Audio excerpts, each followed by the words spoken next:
Hola, ¿qué tal? Bienvenidos a este espacio. Mi nombre es Gabriel, soy misionero de la Iglesia La Luz del Mundo, aunque tengo que destacar que no soy ningún vocero oficial de la misma. Este espacio es más bien para analizar, para platicar algunos temas que te pueden interesar acerca de las cosas de Dios, de la Biblia, de las Escrituras. No es un espacio para juzgar, para criticar los movimientos de otras religiones. Es precisamente un espacio para analizar. Puedes preguntar, puedes comentar en el video, puedes compartir si es que te gusta y quieres que otras personas también se den cuenta de lo que estamos platicando. Eh, la primera parte de este video lo puedes también encontrar en mi canal. Hicimos una pregunta y de eso nos enfocaremos en este día. La pregunta era, ¿acepta a Dios que le alabemos con instrumentos musicales? Porque si la pregunta fuera, ¿puedo alabar a Dios? Claro que lo puedo alabar de la manera que yo piense, de la manera que yo quiera o de la manera que se me haga más fácil. Sin embargo, tenemos que analizar lo que a Él le agrada, lo que a Él le place. En esto ya no interfieren opiniones propias, ya no interfieren gustos ni cultura. Lo que interfiere y lo único que nos debe de importar es la voluntad de Dios, su opinión de Él, la perspectiva de Dios. ¿Y cómo lo vamos a analizar? Pues con lo único que lo podemos analizar, con las escrituras. Eh, entonces, pues cualquier duda, cualquier pregunta, como lo vuelvo a reiterar, lo podemos analizar. En la primera parte hablábamos acerca del principio, del origen, de cuando el hombre, precisamente el rey David, creó o hizo algunos instrumentos musicales para el pueblo de Israel, para poder alabar a Dios en base al agradecimiento, a la gratitud que tenía él, de lo que sentía, de ese amor que desbordaba para Dios. Él lo quiso manifestar de alguna manera, entonces hizo estos instrumentos musicales para poder alabarle. Y en algunos versículos que leíamos, precisamente el Salmo 150, él decía dónde se le alababa a Dios. Y mencionaba él alabarle en su santuario. No solamente había instrumentos dedicados para la alabanza a Dios, sino que había un lugar determinado donde se debería de alabar a Dios. Y él lo menciona en Salmo 150, versículo 1, alabarle en su santuario. Entonces veíamos cómo Dios se complacía de eso porque lo hacían con ese fin, con ese propósito. Después vimos cómo el hombre, por su naturaleza, cómo a veces toma las cosas sagradas, las cosas que son de Dios, para su deleite, para su gozo. Entonces veíamos en Isaías el ejemplo de cómo en los banquetes, en las fiestas, donde había vino, donde había disolución, donde había tantas cosas, los hombres utilizaban los mismos instrumentos que al principio se usaban para alabar a Dios, lo usaban para sus fiestas, ya no con el pensamiento de alabar a Dios, de adorarle, de engrandecer su nombre, sino ahora con el único fin y propósito de gozarse, de deleitarse en sí mismos. Le cantaban tal vez a las mujeres, le cantaban al vino, le cantaban a las decepciones amorosas, qué sé yo, como ahora lo vemos, y eso lo platicamos en el primer video. Llega el momento en que Dios se enfada, porque Dios es grande en misericordia y es lento para la ira, pero al final de cuentas sí tiene ese límite en su paciencia, y él lo menciona en Amós 5:21, cuando les dice determinadamente: quita de mí la multitud de tus cantares, pues no escucharé la salmodía de tus instrumentos. Entonces en eso nos enfocamos en la primera parte. eh, Llega un momento de gracia, llega un momento en el cual esa ley que se dio al principio es cambiada por una mejor, eh, en mejores promesas, en mejores situaciones, en mejor nivel. Lo podemos ver de esa manera con la llegada del Señor Jesucristo. Y Él establece una base muy importante, y lo vamos a empezar a leer, porque así hemos sido enseñados a tomar las escrituras. En Juan 4, desde el versículo 22, vemos como el Señor Jesucristo, al estar hablando con la mujer samaritana, le dice: vosotros adoráis lo que no sabéis, nosotros adoramos lo que sabemos, porque la salvación viene de los judíos. Entonces él destaca algo muy importante, que para adorar a Dios se necesita saber cómo hacerlo y en dónde hacerlo. Y menciona él en el versículo 23: mas la hora viene, y ahora es, cuando los verdaderos adoradores adorarán al Padre en espíritu y en verdad, porque también el Padre tales adoradores busca que le adoren. Y establece esto: Dios es espíritu, y eso lo conocemos, Dios es espíritu. Y hablando de los adoradores, menciona: y los que le adoran en espíritu y en verdad, es necesario que le adoren. Y la pregunta que nos hacemos ahora es: ¿cómo es adorar a Dios en el espíritu? ¿Cómo puedo yo alabar a Dios con el espíritu? Bueno, el espíritu es entendimiento, el espíritu es sabiduría, es esa chispa milagrosa de inteligencia que Dios nos dio. Recordemos que Dios nos hizo a su imagen y semejanza, pero si Dios es espíritu y nosotros somos hechos de carne y hueso, entonces ¿qué de nosotros está hecho conforme a su imagen y a su semejanza? Pues precisamente eso, el alma que tenemos dentro de nosotros, que es el soplo de vida que Dios nos dio, es eso que nos hace pensar, que nos hace analizar las cosas, y que también nos hace alabar a Dios con nuestro corazón. Dice en 1 Corintios 14:15: ¿qué pues? Oraré con el espíritu, pero oraré también con el entendimiento.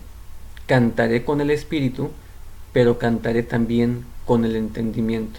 Entonces quiere decir que cuando yo oro, o cuando yo canto, cuando yo adoro a Dios, tengo que hacerlo con un entendimiento, sabiendo cómo le agrada, de qué manera y cuáles son las cosas que no le agradan. Porque dijimos al principio, lo único que cuenta al momento de adorar a Dios es la opinión de Dios, no la mía. No lo puedo yo adorar como a mí me gusta, como yo pueda, en el tiempo que yo desee. Tengo que analizar lo que a Él le agrada. Entonces estamos estableciendo que para adorar a Dios en el Espíritu es necesario también hacerlo con entendimiento. Pues sin entendimiento estaríamos adorando algo que no sabemos, algo que no conocemos. Lo mismo que pasó con el pueblo de Israel. Ustedes se han de acordar, lo menciona en Éxodo 32, cuando el pueblo notó que Moisés se tardaba mucho tiempo y le dice a Aarón: haznos dioses para que los podamos adorar. Entonces Aarón les pide los zarcillos, los anillos, los aretes, todo lo que tenían oro, se los pide al pueblo y les hace un becerro de oro. Entonces una vez que lo hace, dice: este es el Dios que te sacó de la tierra de Egipto. El día de mañana vamos a hacer fiesta para Jehová. Entonces ellos querían alabar a Dios, su intención era alabar a Dios, pero como no le conocían, lo hicieron de una manera equivocada, errónea, que no agradó a Dios. Y en esto tenemos que pensar muy bien, porque hay quienes dicen: pues yo le alabo como yo puedo, o a mi entendimiento. Lo que a Dios le agrada es que lo haga con el corazón. Pues ellos también pensaban que lo estaban haciendo de corazón, y ustedes lo pueden leer, Éxodo 32:5. Ellos pensaban que estaban adorando a Jehová, a Dios.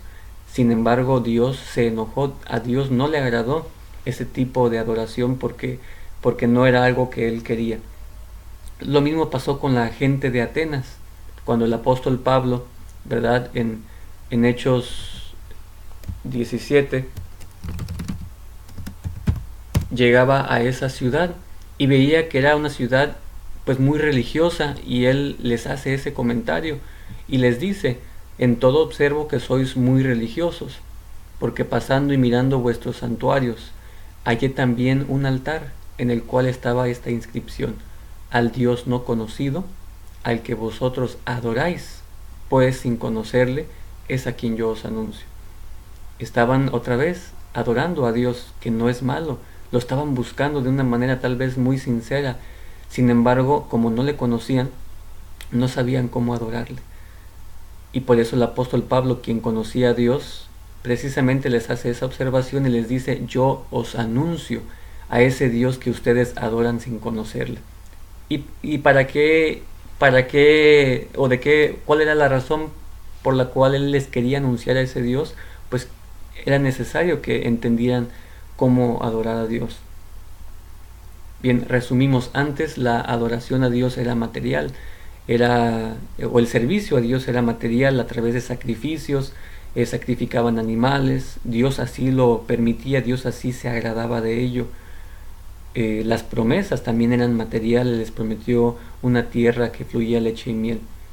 En el tiempo de la gracia todo viene a cambiar con la llegada del Señor Jesucristo, y Él establece algo muy importante. Y recuerdo ese pasaje cuando Él menciona acerca de nuestro cuerpo. Fue el apóstol Pablo en 1 Corintios 6:19, cuando dice: o ignoráis que vuestro cuerpo es templo del Espíritu Santo, el cual está en vosotros, el cual tenéis de Dios, y que no sois vuestros. Y luego dice: porque habéis sido comprados por precio, glorificad pues a Dios en vuestro cuerpo y en vuestro espíritu, los cuales son de Dios. Ya no hablaba de un instrumento material, ahora estaba hablando de nuestro cuerpo, que antes se utilizaba como un instrumento para hacer el pecado, pero ahora se tiene que utilizar como un instrumento para glorificar a Dios, lo que estaba mencionando el apóstol Pablo. Y en Hebreos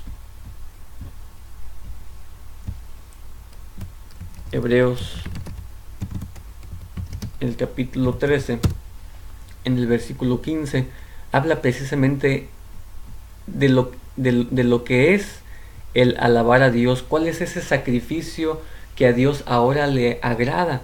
Si ya no es un sacrificio por medio de animales engordados, por medio de sacrificios de sangre como antes lo era, ¿de qué sacrificio ahora se agrada a Dios?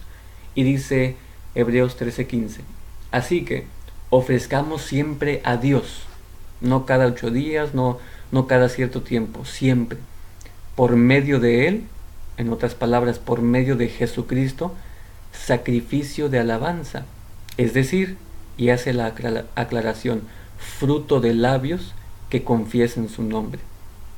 Y de hacer bien y de la ayuda mutua no os olvidéis. Y dice algo muy importante: porque de tales sacrificios se agrada Dios. Esto es lo importante. ¿Qué es lo importante? Dijimos al principio, lo que le agrada a Dios. ¿Y qué es lo que le agrada a Dios? Los sacrificios de alabanza, no con instrumentos, no ya en base de algo material, sino esos sacrificios de alabanza. El mismo apóstol lo aclara y dice: fruto de labios que confiesen su nombre. Y vamos a ver un ejemplo de ese fruto de labios que confiesan el nombre de nuestro Dios en Lucas 2, el versículo 3. Precisamente quienes conocen a Dios, quienes le alaban de día y de noche, de ellos vamos a tomar el ejemplo. Y repentinamente apareció con el ángel una multitud de las huestes celestiales que alababan a Dios y decían: gloria a Dios en las alturas, y en la tierra paz, buena voluntad para con los hombres.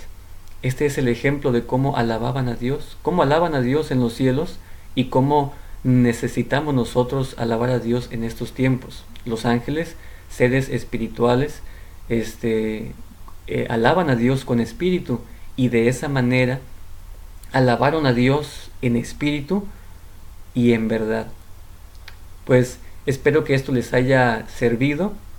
Dejen sus comentarios, compartan esta página y nos vemos para el próximo video. Que Dios les bendiga.